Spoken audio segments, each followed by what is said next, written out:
The miracle doctor won't be a kept man. My heart belongs ashore. Chapter 851. Do you think the sorceress might know about the Heavenly Silkworm Gu? Yvonne Quinn broke the silence. Kirin York started the car and headed towards Villa 7, remaining silent and not answering her question. Yvonne Quinn didn't get angry. She played with her hair, lost in thought. As they arrived at the villa, Yvonne turned to Kirin and said, "I've only heard of the Heavenly Silkworm Gu before. This is the first time I've seen it. It's truly fascinating." Kirin noticed the excitement on her face, clearly indicating she desired the Heavenly Silkworm Gu. "You already have so many types of poison in you that you can't handle, and you still want more?" Kirin reminded her sternly. Yvonne didn't get upset. Instead, she replied seriously, "Look at Macy Wendell constantly rejuvenating. Although she loses some memories, she stays young and beautiful." Hearing her desire to stay young and beautiful, Kirin turned away and headed towards the villa. "I just want to be 18 forever," Yvonne said earnestly, following him.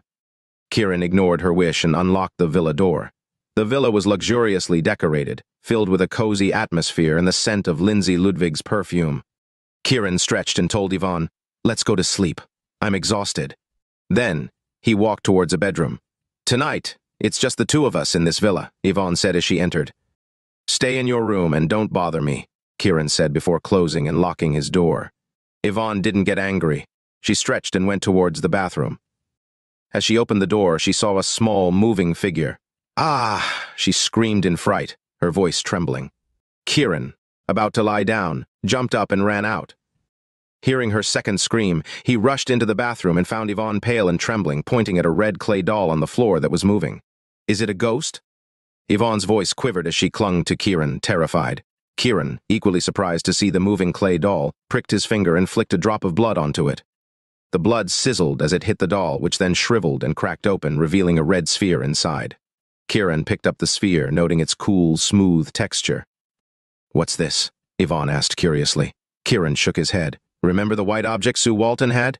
Yvonne's expression changed. She remembered the mysterious white object that had countered Kirin's attacks. "Is this similar to Sue's white object?" she asked. Kirin shook his head.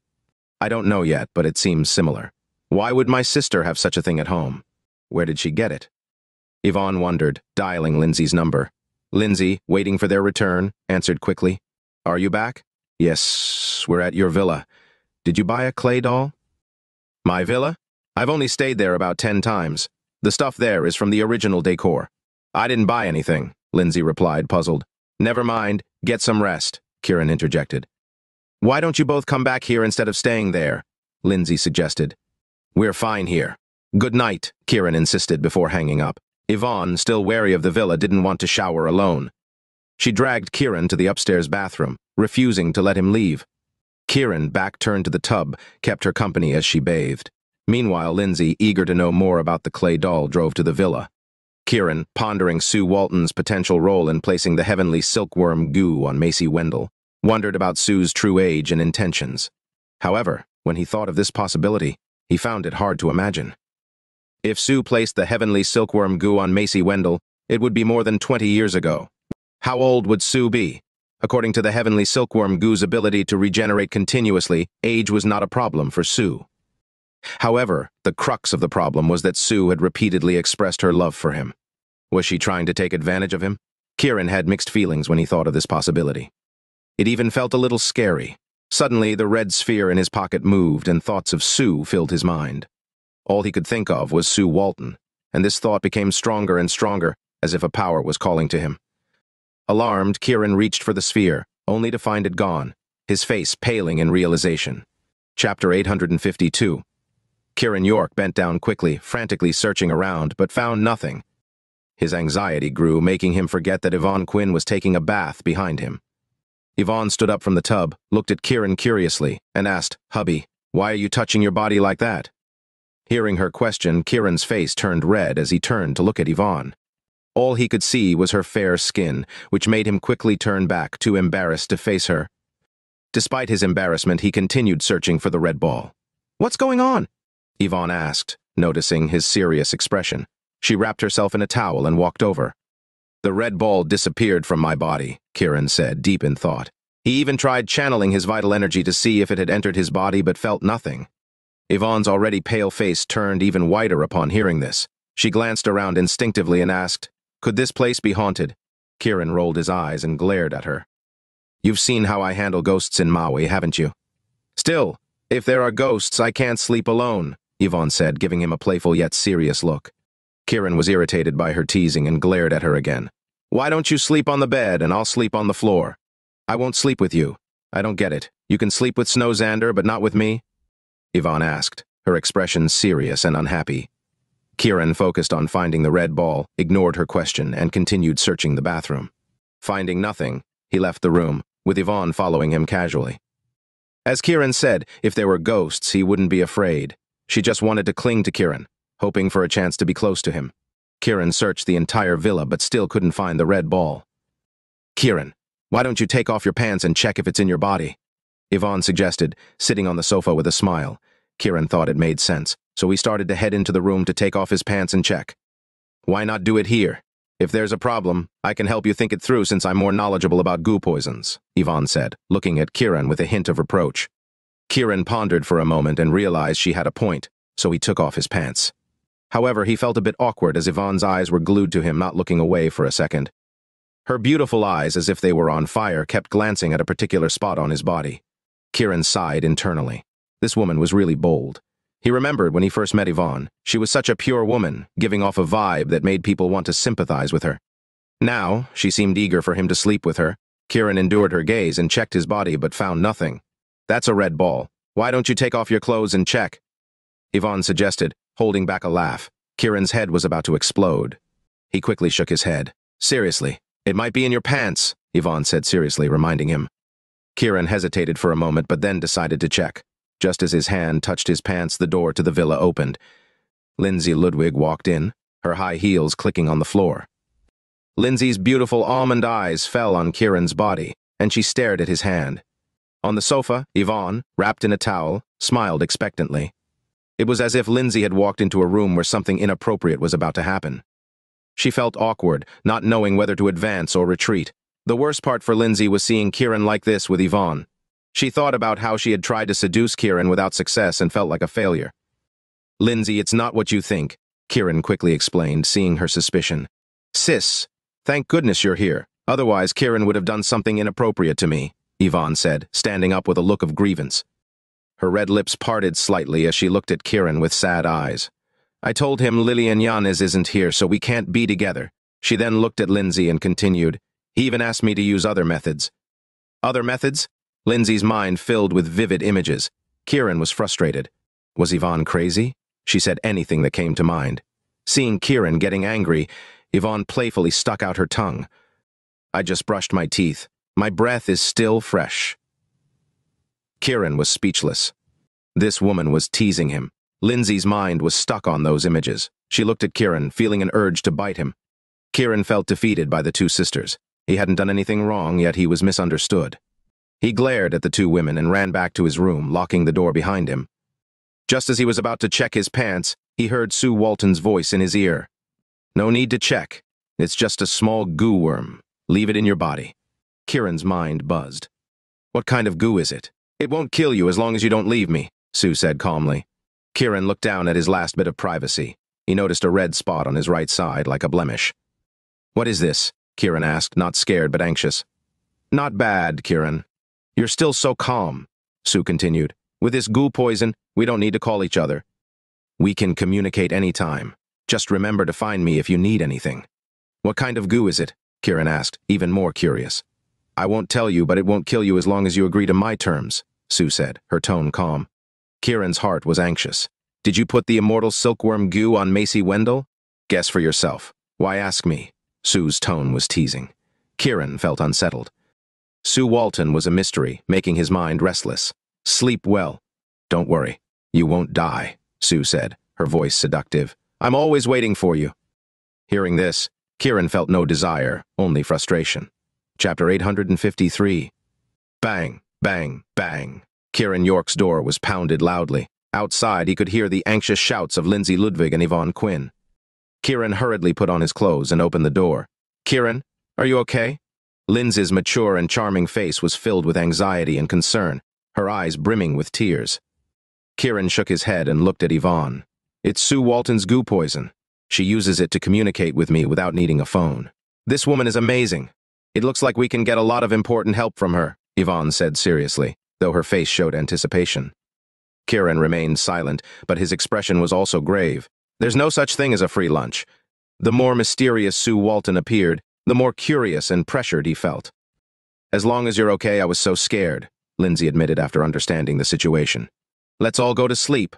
There's nothing more to worry about, Kirin said, not wanting the two women to overthink. How about we all sleep together? Yvonne suggested with a smile, looking at Kirin. Lindsay didn't refuse.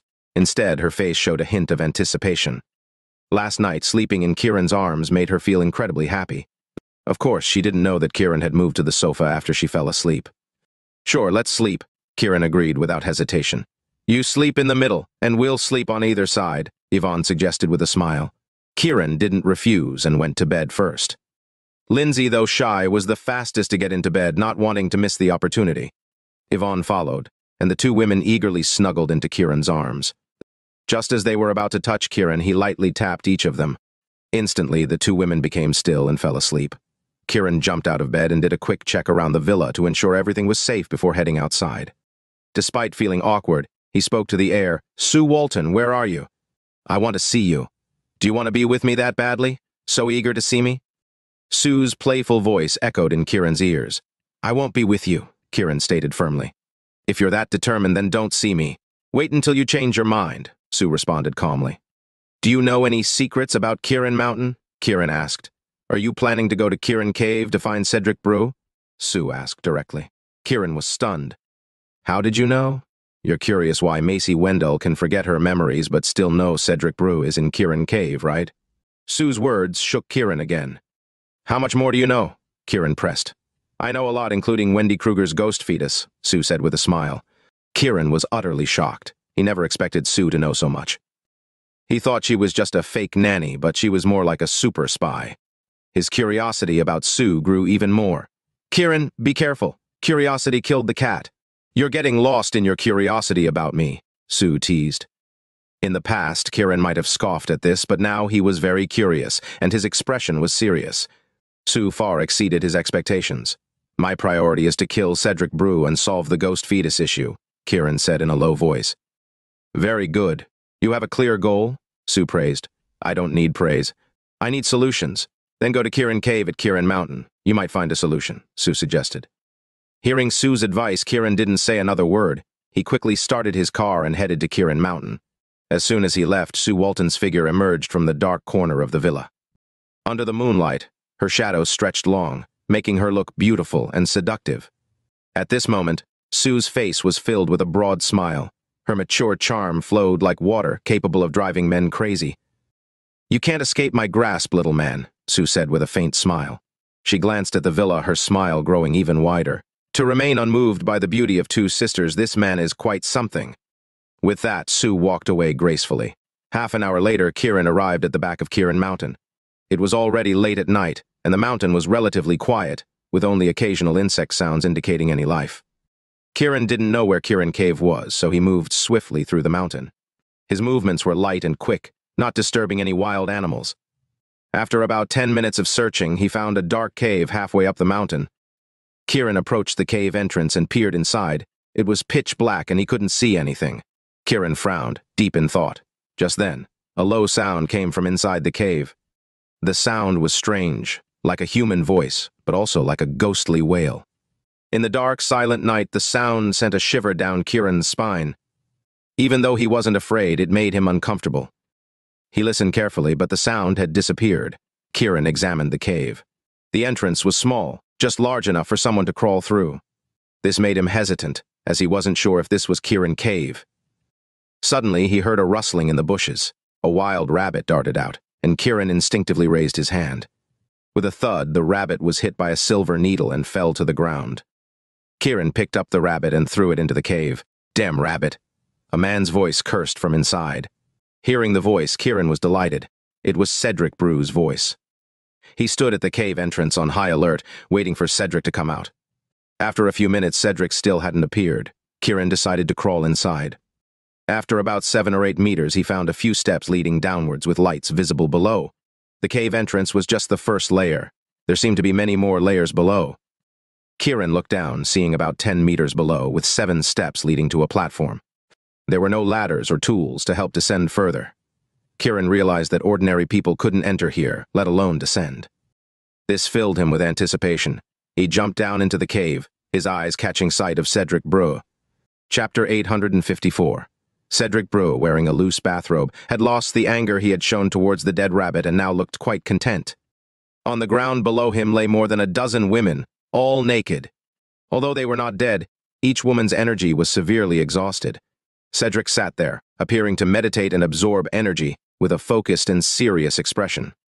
He heard a sound and suddenly looked up to see Kirin York descending slowly. Cedric quickly stood up, his face full of vigilance. "Kirin, what are you doing here?" he shouted, but the women seemed not to hear and remained asleep. Kirin was very curious about how Cedric had managed to deplete these women so thoroughly. These women were barely alive, just as Robert Wise had described. Seeing Kirin ignoring him, and instead looking at the women, Cedric sneered, "Kirin, do you fancy these women? If you do, I can give them to you." Kirin landed on the ground, his cold gaze fixed on Cedric.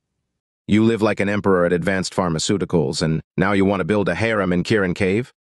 "Ha ha ha," Cedric laughed heartily. "Kirin, life should be enjoyed to the fullest, shouldn't it?" Kirin ignored him and scanned the basement. He noticed another dark cave within but couldn't see what was inside. Seeing Kirin's curiosity, Cedric said, "There's a lot in this world to be curious about. You'll never figure it all out. How many times have you targeted Macy Wendell?" Kirin asked first. "Do you want to marry Macy's daughter, Sophia Carter?" Cedric smirked. "If you marry her, I could be your father-in-law." Kirin's face turned cold. Cedric was shameless to the extreme. Cedric, however, continued. "In this cave today, if you want to kill me, you might succeed. But if you kill me, you won't survive either." "Do you think threatening me will work?" Kirin asked, curious. Cedric didn't respond but looked into the dark cave. Kirin, recalling the earlier lesson from Byron Murphy, did not rush in. "Cedric, do you want to die yourself or should I help you?" Cedric shrugged and pointed to the women on the ground. "Why would I want to die when I have endless women to sleep with?" "If I die, you die too." Kirin's face turned icy. "Then diddy!" With that, he flicked his wrist, sending a silver needle toward Cedric. Cedric, not expecting Kirin to actually attack, reacted quickly and ran towards the dark cave. Kirin smirked. He had deliberately slowed the needle, otherwise Cedric couldn't have escaped. His curiosity about the black cave grew, and he followed Cedric inside. As soon as he entered, Kirin's expression changed. Inside, the cave was illuminated by numerous luminous pearls, revealing countless formations designed to suppress a massive black coffin in the center. Seeing the coffin, Kirin thought of Wendy Kruger's ghost fetus. Could it be related to this coffin? Cedric reached the coffin and placed his hand on the lid, looking at Kirin. "If you touch me, I'll open this coffin. If I die, you won't get out alive." Kirin didn't move, watching Cedric closely. Cedric's face remained stern as he continued. "I don't know what's inside this coffin, but I know it holds an evil power." He shook his hand, revealing a black goo worm. "My goo worms are very interested in this coffin, but they die as soon as they get close." As Cedric spoke, the goo worm in his hand wriggled and fell dead to the ground.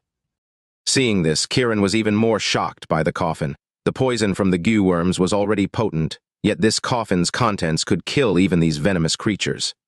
Kirin felt a strong sense of resentment emanating from the coffin, a hatred so deep it seemed to shake the heavens. Whatever wrongs the person inside had committed must have been severe to invoke such heavenly wrath. The formations around the coffin were clearly meant to ensure the person inside could never reincarnate, showing just how hated the person was. "Kirin, I just want to live my life. I haven't done anything wrong," Cedric said, trying to justify himself.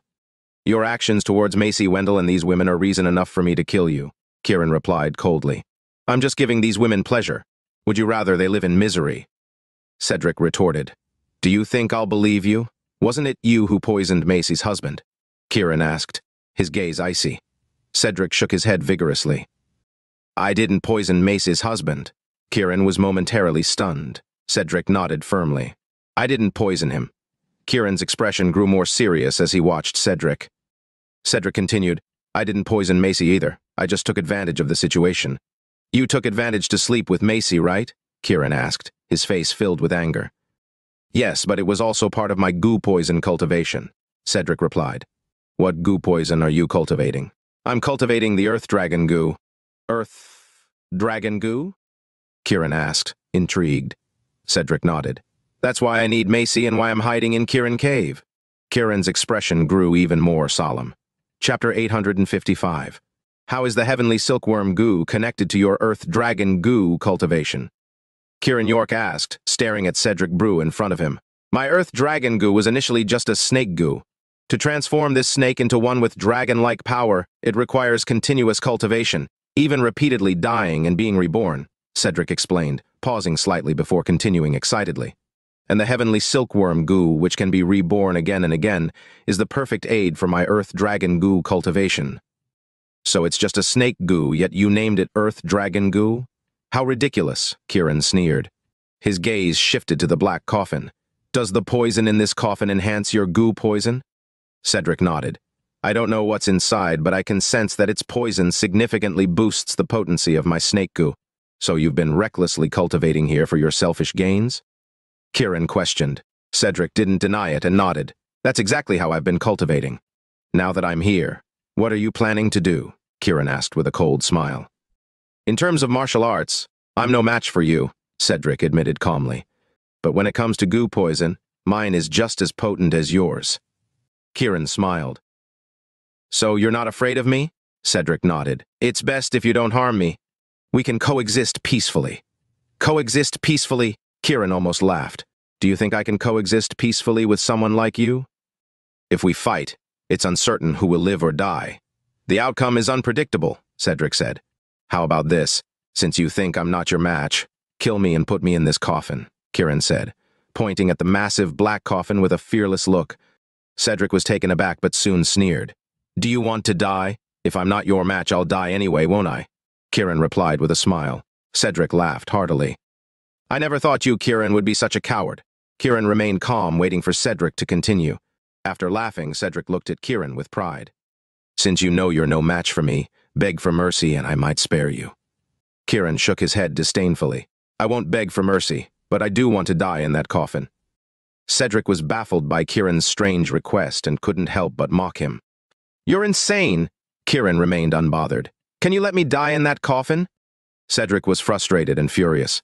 He didn't expect Kirin to be so arrogant even when asking to die. His face turned livid. Fine, I'll grant your wish. With that, Cedric reached into his robe and produced a black snake, which lunged at Kirin with its mouth wide open. Kirin stood his ground, showing no fear or intention to dodge, as if waiting for Cedric to kill him. Seeing Kirin's reaction, Cedric thought Kirin was scared stiff and felt delighted. But as the snake was halfway to Kirin, it suddenly fell to the ground, writhing for a moment before dying. Kirin, did you kill my Earth Dragon Gu? Cedric asked in disbelief, glaring at Kirin. Kirin shook his head with a smile and pointed at the black coffin. Cedric turned to the coffin, which looked the same as before, and asked in confusion, What's changed? It looks the same. The coffin is the same, and its poison is the same, but now it's different, Kirin said, smiling. What's different? Cedric asked, bewildered. Because now the coffin has poisoned you, Kirin explained. I've been poisoned. Cedric's face turned pale with fear and shock.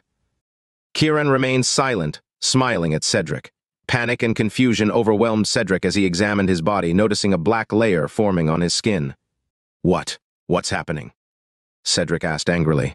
It's simple. The coffin itself is highly poisonous, Kirin said. I knew it was poisonous. Why is this happening? Cedric's voice trembled.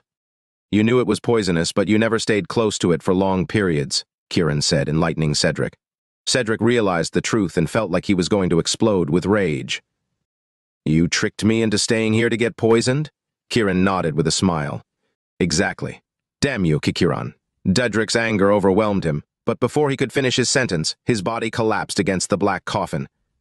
You've committed countless evil deeds and harmed so many women. Dying here is already merciful, Kirin said coldly.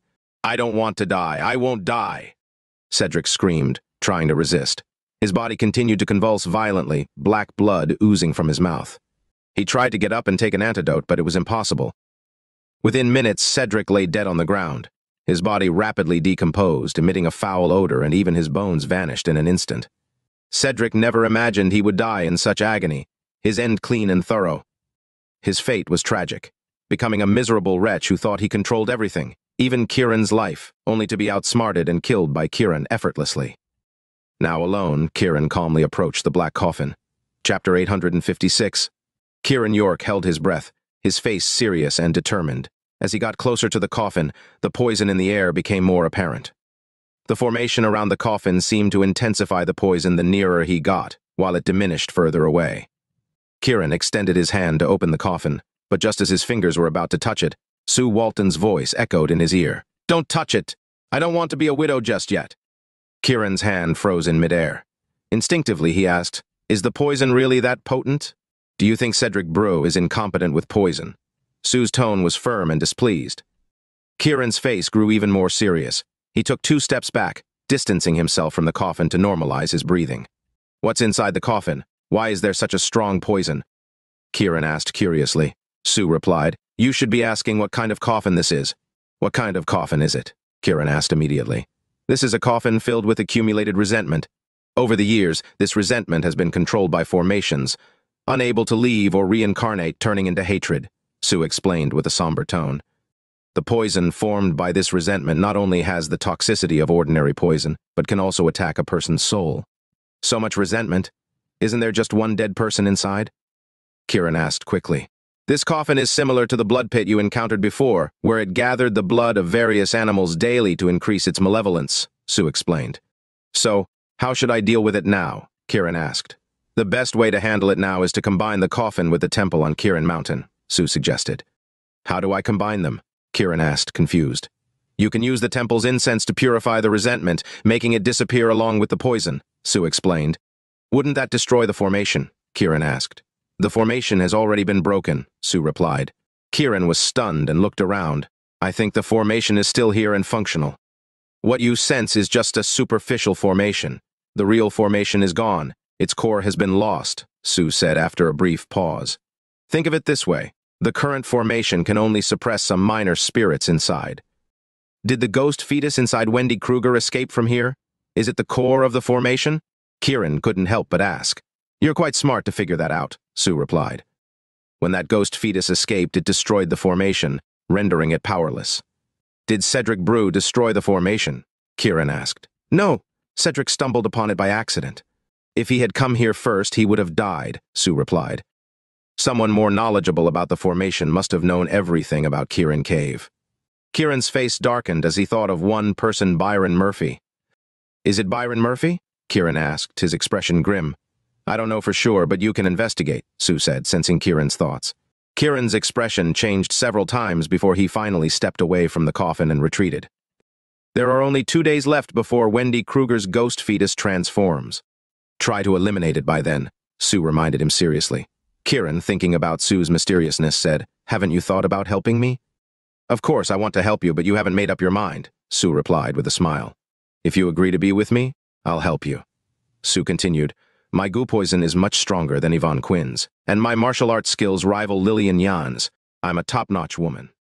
Kirin acknowledged her abilities, but before he could respond, Sue added, "And most importantly, I'm more experienced in bed than they are." Hearing this, Kirin felt a chill down his spine and thought of the Heavenly Silkworm Gu and Macy Wendell. Could it be that Sue planted it? If so, she must be incredibly old. The thought of this possibility scared Kirin so much that he didn't dare say another word and quickly left. Even though he hadn't seen Sue, she felt more terrifying than seeing her in person. The scariest part was being targeted by such a woman. He only loved Snow Xander now and had no interest in Yvonne Quinn or Lindsay Ludwig. Even if he accepted other women, he couldn't accept an old witch. Kirin hurried down the mountain, heading to Byron Murphy's place. As he left, Sue emerged from the cave, her mature, charming face adorned with a broad smile like a blooming flower. "You little man, you really have an active imagination, thinking I'm an old witch," Sue muttered with a proud look in her eyes. She re-entered the black cave, did a quick check on the coffin, and then stepped back out. After glancing at the dozen unconscious women in the cave, she hesitated but eventually turned and left. These women had been drained of their energy by Cedric and wouldn't survive long. Even if she tried to save them, they would still die. Meanwhile, the Murphy family was hosting Fukada. Elder Murphy had managed to neutralize the poison from the ghost shadow palm attack he had faced with Kirin. Elder Murphy had been proud, wanting to show off in front of Fukada, but the incident left him slightly embarrassed. To cover his awkwardness, he decided to host Fukada. At that moment, Fukada was laughing and enjoying himself, surrounded by women. Alki Kosner, feeling out of place, quietly left the scene. Feeling frustrated, she called Kirin. When Kirin answered, he was driving. "What's up?" he asked. "Nothing much. The Murphy family is hosting fukata, and I got bored, so I called to check on you," Aoki said honestly. Hearing that the Murphy family was hosting fukata, Kirin smiled. "Wait for me at the entrance of the district. Are you coming to see MME?" Aoki asked, delighted. Just as she was about to say more, the call ended. She quickly made her way to the entrance of the Murphy family's villa district. Chapter 857. Aoki Kozner wore a black gauze dress, her hair softly cascading down her back. At this moment, excited to meet Kirin York, her face was flushed with anticipation. As the saying goes, women dress up for those they love. Aoki stood there, like a little woman waiting for her husband to return, exuding an elegant charm without a hint of the deadly aura of a ninja. She embodied the refined temperament of a Sunland woman. Just then, a sports car stopped beside her. A young man in the car took off his sunglasses, captivated by Aoki's phoenix eyes, and smiled. "Hello, beautiful. How about a ride?" Aoki eagerly awaited Kiran's arrival and had no intention of engaging with the young man. She shook her head firmly. "Sorry, I'm not interested." Her sweet voice and the awkward Dragon's Land accent pleased the man. Instead of leaving, he got out of the car and asked, "You're not from Dragon's Land, are you?" "Are you from Sunland?" Aoki, wanting him to leave quickly, nodded. The man's mind filled with fantasies from Sunland women's movies, his excitement evident in his trembling voice. "Can we exchange contacts? We can meet up sometime," he said, his eyes roving lecherously over Aoki's body, already picturing her under him. Aoki, sensing his perversion, frowned and said coldly, "Please don't bother me." Ignoring her anger, the man became even more interested and persisted, "I'm John Moss, nice to meet you." John Moss extended his hand, eager to touch Aoki's soft, fair skin. She didn't even look at him and stepped back. In John Moss's mind, he wondered if he needed to be bolder, and he moved towards her again. Aoki, now furious, slapped John Moss hard, sending him to the ground. "Ouch!" John Moss cried, holding his face and rubbing his buttocks, glaring at Aoki with anger. "Get lost or I'll kill you," Aoki threatened, pulling out a knife. John Moss, terrified, scrambled to his feet and drove away quickly. Aoki sighed in relief, though still angry, having encountered such a sleazy man for the first time. Kirin had arrived earlier and saw the exchange. He decided to tease Aoki and parked his car nearby. Aoki kept looking at the road, expecting Kirin to drive up. Kirin quietly approached her from behind and tapped her shoulder, mimicking John Moss's voice. "How about we become friends?" Aoki was about to explode with rage. She swung her knife at Kirin, who didn't expect such an extreme reaction. He didn't dodge, wanting to see her reaction time. Aoki quickly realized it was Kirin and, horrified, redirected the knife away, barely missing his arm. In her panic, she threw herself into Kirin's arms, the knife grazing past him. "Ouch!" Kirin mimicked John Moss's earlier cry. Aoki dropped the knife, frantically rubbing the spot where she had hit Kirin, tears in her eyes. "Are you okay? Does it hurt?" Her tender, concerned voice melted Kirin's heart. He shook his head with a smile. "It doesn't hurt anymore when you rub it." Aoki's blush deepened, and she looked away shyly, her heart secretly hoping Kirin would hold her. Seeing her embarrassment, Kirin decided not to tease her further. He asked, "Are the Murphy family enjoying themselves?" Aoki quickly composed herself and nodded. The Murphy family prepared women for fukata, and they seemed very happy. Thinking about the scene, she lowered her head, feeling embarrassed. Kirin's smile grew wider, and he said, "Take me to the Murphy family. I'd like to join the fun." Aoki nodded but looked at Kirin worriedly. "Did the poison from the ghost shadow palm get cured?" "You know it's ghost shadow palm?" Kirin asked, surprised. Aoki nodded shyly but firmly. Kirin nodded. "It's cured now, no worries. Byron Murphy's poison is also cured. He used a simple method," Aoki said, concerned Kirin might be at a disadvantage again. "Don't worry. Let's go," Kirin said, leading her towards the entrance.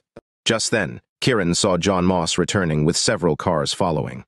Aoki also saw John Moss's car, her face filled with anger, fearing it would upset Kirin. Kirin waited to see Aoki's reaction. "These perverts are so annoying," Aoki muttered, her face flushed with anger. John Moss stopped his car, seeing Kirin with Aoki. Furious, he got out and yelled, "I'll give you two choices. Come with me, or I'll send you to jail." Aoki, enraged by John Moss's arrogance, shouted back, "I'll give you a choice too." "What choice?" John Moss asked angrily. "Get lost," Aoki screamed. Her outburst stunned everyone around. Chapter 858. John Moss's anger boiled over. He couldn't believe Aoki Kozner dared to scold him so rudely. He turned to his companions and shouted, "Come help me teach this woman a lesson." We'll all enjoy ourselves afterward. From the other 3 sports cars, 6 men and women emerged. The women were dressed seductively, and the men were all well-dressed. It was clear they were all wealthy second-generation heirs, used to being arrogant and looking down on ordinary people. 3 women naturally set their sights on Kirin York. Although they found Kirin's handsome looks attractive, his slightly dirty clothes and lack of a luxury car made them wrinkle their noses in disdain. One of the women stepped forward, glancing at Kirin, and said, "Hey, kid, this woman isn't someone you can covet or have. Get lost now." Another woman added, "As a man, you should know your worth. Don't go after women out of your league, or you'll end up." "With a green hat on your head," the third woman finished. Their taunts made John and his group burst into laughter. Aoki was furious and about to explode, but Kirin remained indifferent to these young people. For Kirin, stepping on these youngsters felt beneath him. He turned to Aoki and said, "Let's go. Ignore them." Aoki, obedient to Kirin, nodded and walked beside him. The group, however, interpreted Kirin's disregard as fear. John stepped forward, blocking Kirin's path, and sneered, "Kid, don't pretend to be tough. Hand over the woman nicely." The first woman who spoke then said, "Not only do you need to hand her over, but you should also kneel and beg John to take her." The other 2 women nodded in agreement, acting as if they were doing Kirin a favor. To them, Kirin was just a small fry who couldn't protect Aoki and should be begging for their help instead. Aoki was thoroughly enraged by John and his friend's ignorance and wanted to knock them all out. She glanced at Kirin several times, noticing his calm demeanor which kept her from acting rashly. John, mistaking Kirin's indifference for fear, stepped closer and raised his hand to slap Kirin's face as a warning. Kirin, with Aoki in his arms, easily dodged John's hand. Missing his target, John felt humiliated and glared coldly at Kirin and Aoki. "Damn it! I tried to be nice, but you're asking for it." The 3 men with John also became angry, surrounding Kirin. The first woman stepped forward, pointing at the ground in front of her, and said, "Crawl under my feet." "Kid, hurry up! This is your chance to lick a beautiful woman's feet," John taunted from behind Kirin. Kirin's anger finally flared. Even though he looked down on these small fries, their arrogance was too much. Raising an eyebrow, he asked the woman in front, "Are you sure you want me to crawl here?" The woman sneered and nodded. "Of course, I'm doing you a favor." Aoki straightened up, ready to fight, but Kirin suddenly agreed, "All right." The woman looked proudly at Aoki and said, "As a woman, choose your man wisely. Don't pick a cowardly weakling." "Tesk, tesk." Another woman chimed in contemptuously, "What kind of useless man crawls under another woman's feet in front of his girlfriend?" Aoki was furious beyond belief. Kirin, holding her waist, exerted a little force and disappeared from the group's sight. John, who was ready to film Kirin crawling, suddenly felt his legs give way as if something pulled him down. He fell, his head slamming into the woman's foot with a loud thud. Ouch! Both John and the woman screamed in pain. John's mouth was full of blood, while the woman stumbled backward and fell. The other 2 women tried to help but felt an inexplicable force that pulled them down, causing them to fall as well. The 4 of them lay sprawled on the ground, rubbing their legs, heads, butts, and mouths in a pitiful scene. The remaining 3 men were stunned and rushed to help their women. Aoki, in Kirin's arms, felt an overwhelming sense of security and happiness. Ignoring the fallen group, Kirin began to walk away with Aoki. Furious, John shouted at their retreating backs, "Damn it! Don't you dare leave!" Kirin stopped and turned to look at John. John, now on his phone, ignored Kirin's anger and made a call. "Young Master Murphy, I got bullied at our villa entrance. Can you come and help?" After a brief exchange, John added, "It's a young man and woman. The woman is quite pretty. I think you'd be interested." He continued, "I'll make sure they stay here until you arrive." Hanging up, John turned to his friends and said, "I called young Master Murphy. He'll come to help us teach these 2 a lesson." The 6 friends, hearing that young Master Murphy would come, looked delighted and glared at Kirin. "Kid, if you're brave, stay here and wait for young Master Murphy." Kirin initially wanted to leave, but hearing about young Master Murphy made him think of the Murphy family. He smiled and said, "Call as many people as you want." John and his group, seeing Kirin's arrogance, thought he was an idiot. One of the fallen women angrily shouted, "We'll show you what pain is, you'll regret this." Kirin glanced at her. A woman with health issues should go bother someone else. Chapter 859. "Who are you calling sick?" the woman shouted angrily at Kirin York, disregarding her dignity. Kirin ignored her and instead addressed the man supporting her. "Congratulations, you've successfully contracted her disease. Now you can suffer together." The man's grip instinctively loosened upon hearing about the disease. The woman panicked and yelled at Kirin, "You're lying." I'm not sick, Kirin shrugged. Have you ever met someone who admits they're sick? The man turned angrily to the woman. Sharon, are you really sick?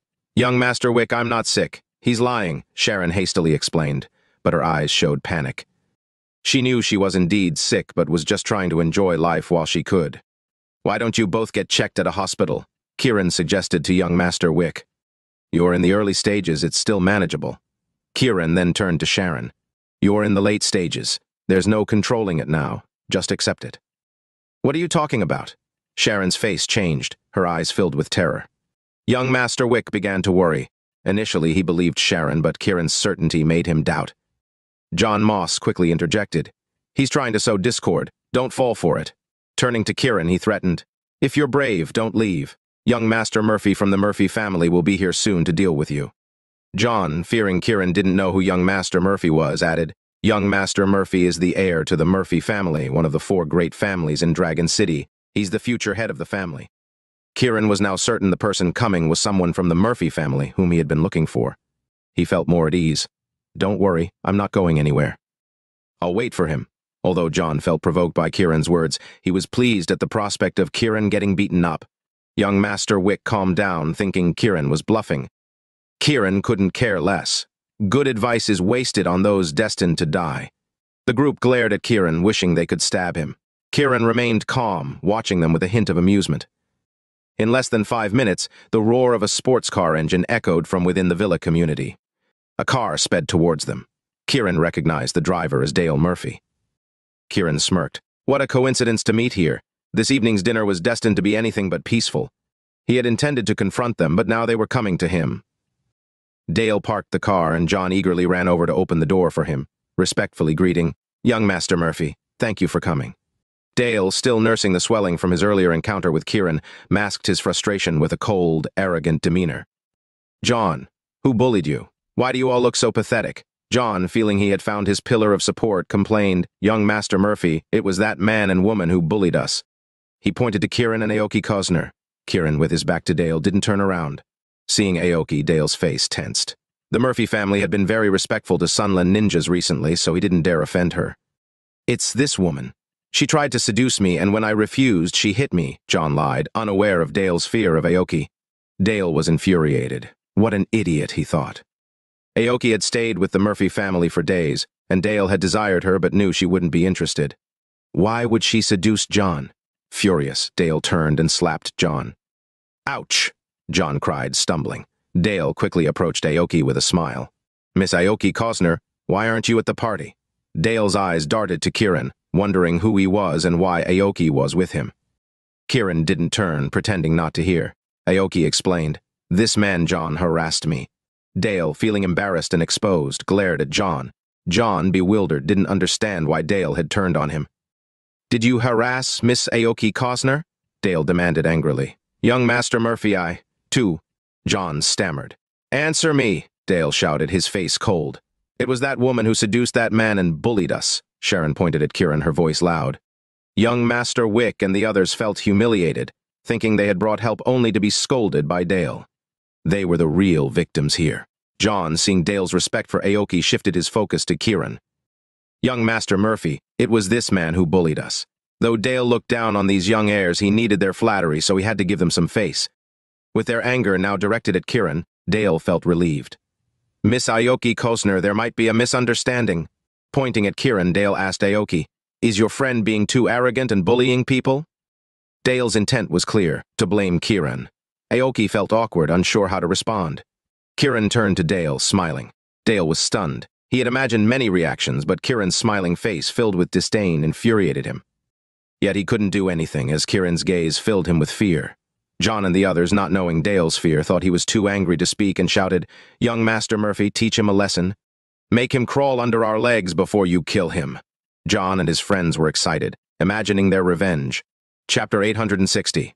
John Moss and his group were filled with hope, expecting Dale Murphy to help them deal with Kirin York and get some revenge. However, they didn't know that their words didn't instill courage in Dale, but instead made his legs tremble with fear. Earlier today, Byron Murphy had specifically warned Dale not to go out and, more importantly, not to provoke Kirin. If he saw Kirin, he should avoid him. Dale had only come out because John's call mentioned it was at the villa entrance. Otherwise, he would have refused. Never in his wildest dreams did Dale imagine that he would encounter Kirin here. Kirin noticed Dale's stunned silence and smiled. Look at them, full of expectations. Should we make it a reality? Yes, John Moss, still clueless, shouted angrily. Dale snapped out of it and angrily slapped John across the face, making him cry out in pain, his face swelling like a pumpkin. Despite his curiosity about why Kirin was with Aoki Cosner, Dale suppressed his questions and apologized. I'm sorry, this must be a misunderstanding. Kirin shook his head with a smile. I don't think this is a misunderstanding. It seems quite real to me. Dale's face turned awkward. Kirin turned to the now thoroughly dumbfounded John and his group, continuing, If I were an ordinary person, wouldn't you have trampled me to death here and bullied me at will? John and the others had lost their earlier arrogance, staring at each other, too scared to speak. Dale's mind raced, trying to think of a way to escape Kirin's wrath. He was terrified of Kirin, knowing that one slap from him could end his life. Kirin saw through Dale's thoughts and smiled. Dale, they say a guest from afar should be treated well. Now that I'm at your villa entrance, shouldn't I visit your home? Dale's mind buzzed. If Kirin went to his house, it wouldn't be just a visit, it could be a deadly affair. His family was currently entertaining Fukada and celebrating, but if Kirin went, it would be a disaster. Thinking of this, Dale quickly said with a forced smile, I'm sorry, but it's not convenient today. John Moss and the others, hearing Dale's response, realized he was afraid of Kirin. They cursed themselves for being foolish enough to provoke such a formidable person. But it was too late now. Kirin proposed, I'll give you a choice. Either I visit your house or you kneel here like a dog. Dale's head felt like it was going to explode. He regretted coming out alone, but even if he had brought bodyguards, they would be useless. In front of Kirin, only his grandfather was a match. Even Fukada was nothing. Faced with Kirin's ultimatum, Dale was at a loss. If you can't choose, I'll just break your legs, Kirin said, looking at Dale's legs. Dale felt his legs were about to break, trembling all over as he backed away, pale as a sheet. Kirin didn't move, his smile more terrifying than a knife. Dale, utterly frightened, quickly said, I'll take you to my house. John Moss and his group trembled with fear. Dale, whom they looked up to, was now groveling before Kirin. The man they had scorned now seemed like a god to them, instilling fear and respect.